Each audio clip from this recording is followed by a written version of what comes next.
Tout le monde aime ressentir le respect des gens, quelle que soit la nature de leur relation ou le lien qui les unit, et il existe des astuces qui peuvent aider à obtenir le respect des autres, que ce soit au travail ou dans la vie personnelle et entre amis. Nous savons à quel point cela peut être frustrant et douloureux si les autres ne vous respectent pas, ne vous écoutent pas, sous-estiment vos sentiments et ne se soucient jamais de vos idées. C'est comme si tu n'avais aucune importance pour eux. Nous savons également que peu importe quand vous commencez, vous pouvez commencer rapidement à imposer le respect de ceux qui vous entourent. Il suffit de quelques pas bien choisis dans la bonne direction. Numéro 1. Respectez le temps. Vous devez respecter votre temps en premier lieu, et si vous dites à votre entourage que vous n'êtes pas disponible à un moment donné et pourtant vous répondez aux appels et aux SMS, alors vous ne respectez certainement pas votre temps. Mais si vous respectez votre temps et ne répondez pas aux appels dans le temps qui vous est imparti, alors vous apparaissez comme une personne de grande valeur et vous pouvez tenir les autres responsables s'ils ne respectent pas votre temps, ce qui fait que l'autre vous respecte. Numéro 2.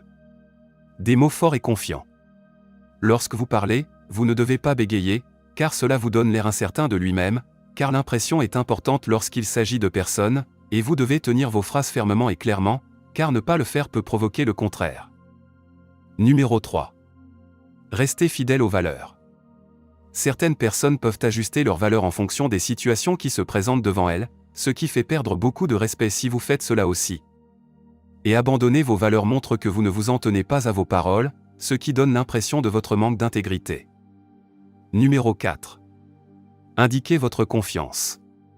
Vous devez, si vous entrez dans une pièce, vous devez montrer aux gens autour de vous votre espace, cela n'a pas besoin d'être bavard. C'est juste que les gens pensent que vous êtes une personne confiante, et il a parfaitement le droit d'être dans le lieu actuel, et si vous apparaissez avec une apparence tremblante, vous perdrez ce respect est immédiat. Numéro 5. Observez les actions des personnes qui inspirent le respect. Les personnes qui commandent un grand respect doivent être surveillées et savoir comment elles interagissent avec leur entourage. Car vous constaterez qu'elles agissent grandement pour contrôler la situation dans laquelle elles se trouvent. Numéro 6. Ne t'excuse pas à chaque fois. Imaginez que quelqu'un renverse accidentellement votre boisson. Puis, par habitude, vous dites « je suis désolé » même si vous n'avez rien fait de mal alors que vous êtes couvert de soda. Des excuses excessives sont un signe de votre faible personnalité.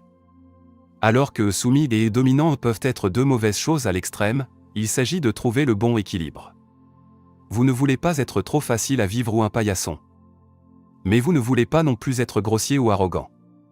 Si vous voulez imposer le respect, vous devrez garder vos excuses pour les moments où vous devez réellement vous excuser, comme lorsque c'est vous qui avez renversé la boisson sur un étranger.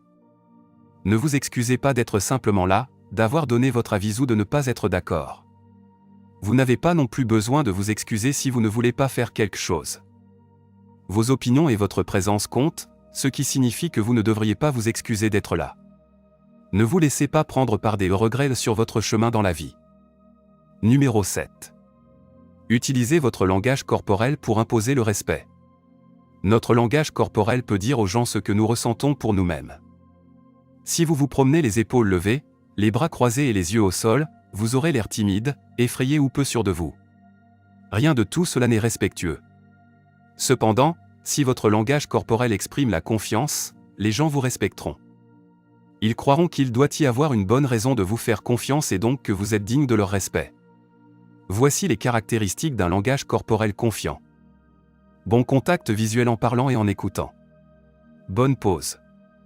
Marchez avec un but, n'errez pas sans but.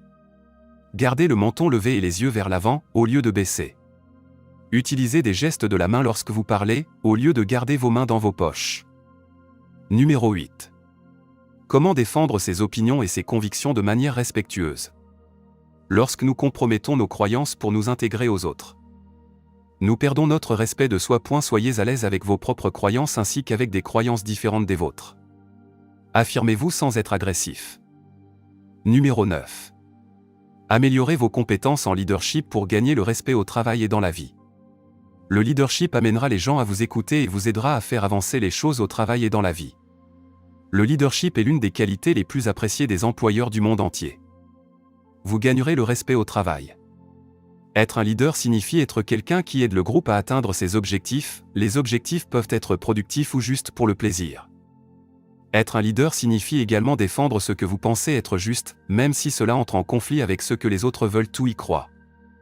Voici quelques moyens pratiques de gagner le respect en étant un leader. Prenez des initiatives dans des situations où vous êtes bien informé ou qualifié. Fixez-vous des objectifs à court et à long terme et élaborez des plans pour les atteindre. Assurez-vous que les gens peuvent être entendus en parlant clairement et fort.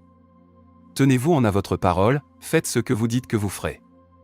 Donnez l'exemple, travaillez dur si vous voulez que les autres fassent de même. Faites ce que vous pensez être juste, même si cela diffère de ce que font les autres. Traitez les autres avec respect en tout temps. Ne perdez pas votre sang-froid et ne blâmez pas les autres, concentrez-vous sur la solution plutôt que sur le blâme. Enfin, assumez la responsabilité de vos erreurs. Pour comprendre pourquoi il est si important d'admettre quand vous avez tort, procédez comme suit, pensez à une personne dans votre vie qui refuse toujours d'admettre quand elle a tort. Que pensez-vous du comportement de cette personne?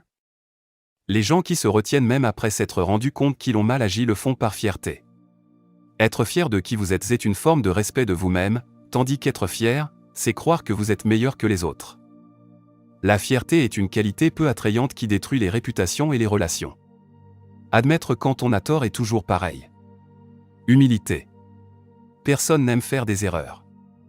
Mais la vérité est que nous faisons tous des erreurs, et chacun de nous aura tort à un moment donné.